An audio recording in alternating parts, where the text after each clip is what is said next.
สบายดี FC หมดทุกคนเนาะมื้อนี้ก็อาจารย์สิมาบอกแนวทางหน่วยของมือวันที่20เดือน5เนาะ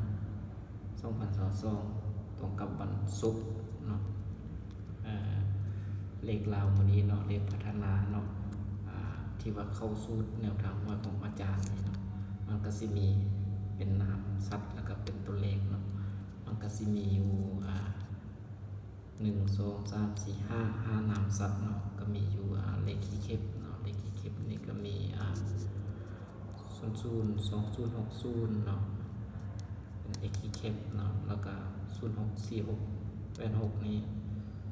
เป็นเลขเสื้อหรือเลขซิ่งนี่แหละมี2อันเนาะแต่อาจารย์ชื่อว่าเป็นเลขเสื้อเนาะแล้วก็094989นี่มันเลขหวยเนาะเลขหวย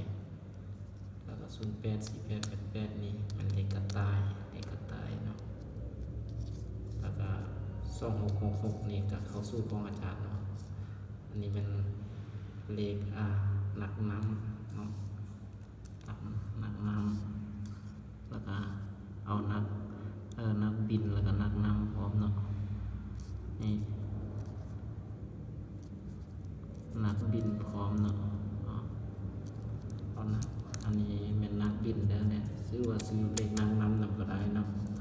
แล้วก็หลักนี่เนาะหลักมื้อนี้นี่อาจารย์ก็สิมีหลัก6หลัก7หลัก8เนาะ2หลักนี่เนาะเราเข้าตัวเด่นของอาจารย์เลยก็มันก็มีเลขกระต่ายเนาะเลขกระต่ายเข้าตัวเด่นของอาจารย์เลยก็มีแต่อยู่ในนี้2-3นี้เนาะแต่ว่าขอให้ FC เนาะมักตัวเลขเอาตัวนั้นเนาะฟันทึกตัวเลขเอาตัวนั้นผู้ใดบ่ฟันก็ซื้อตามอาจารย์บอกนี่ก็ได้เนาะหรือว่าซื้อเลขเด็ดนี่ก็ได้เนาะเป็นอย่างเนาะ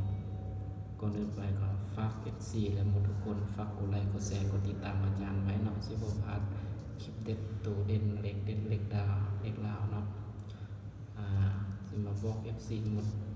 ทุกคนบ่ว่าจะเป็นวันจันทร์วันพุธวันศุกร์เนาะฝากกดไลค์กดติดตามอาจารย์ไว้เด้อ